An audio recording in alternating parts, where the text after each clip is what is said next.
This week we will be reading, and Patrick is very excited to get inside, Sid's Big Fib, written by Roo Parkin and illustrated by Irina Avgustinovich, published by Maverick Books.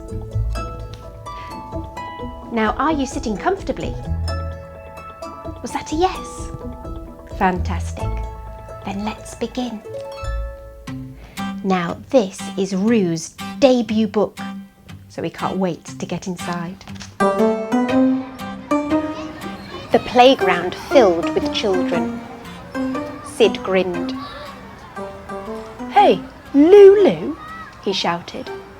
"At the weekend, my dad made a chocolate cake so big we ate it for breakfast, lunch and dinner, both days."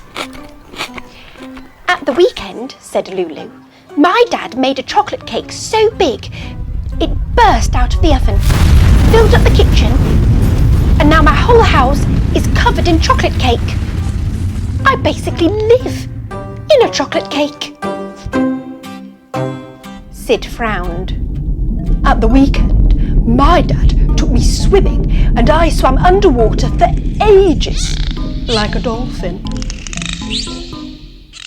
"At the weekend," said Lulu, "my dad took me swimming. I swam underwater for so long, I grew flippers. I basically am half dolphin." Sid huffed. "At the weekend, my dad took me to the fair. I went on the whirly-whizzer. I whirly-whizzed so fast, I got very dizzy." "At the weekend," said Lulu, "my dad took me to the fair. I went on the Cosmic Colly-Wobbler.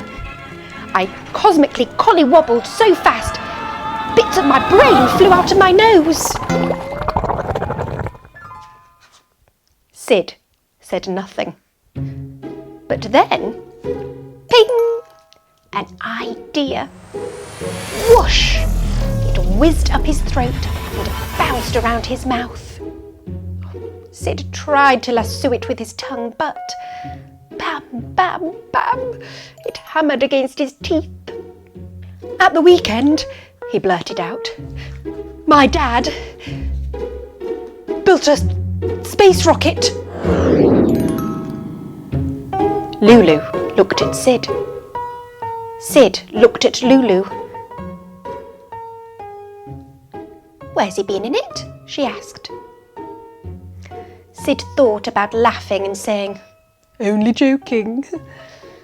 He thought about quickly talking about something else.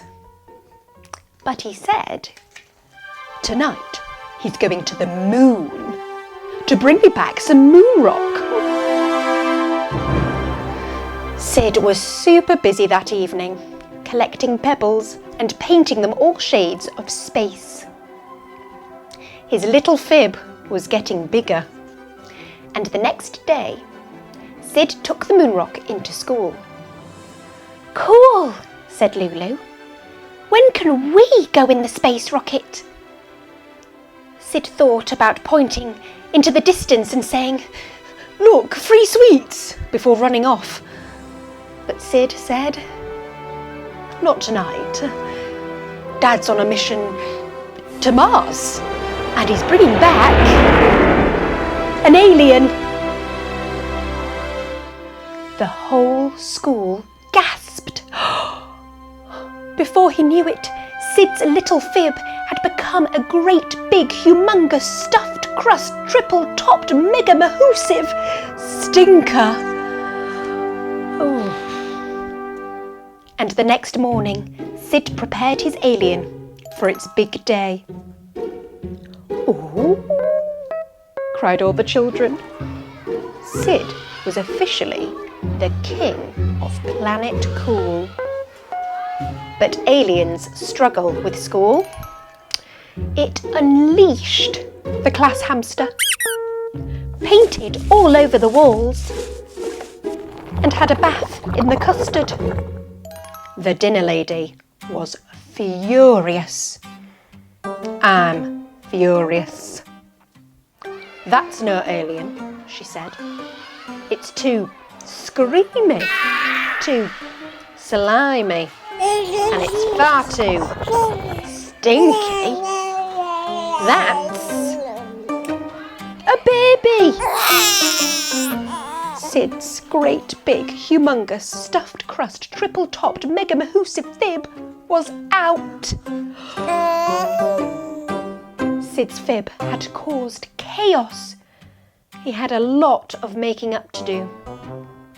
And dinner ladies are real tough nuts. But he had learned his lesson. And when he and Lulu were able to hang out together again, they had chocolate cake on the beach. Just one slice. They swam in the sea. No one grew flippers.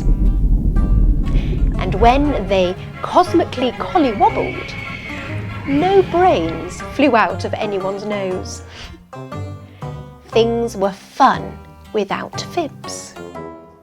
But so were space rockets.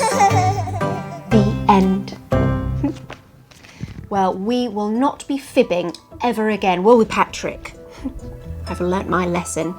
Thanks, Roo, so much for sharing your debut book. What a fantastic read.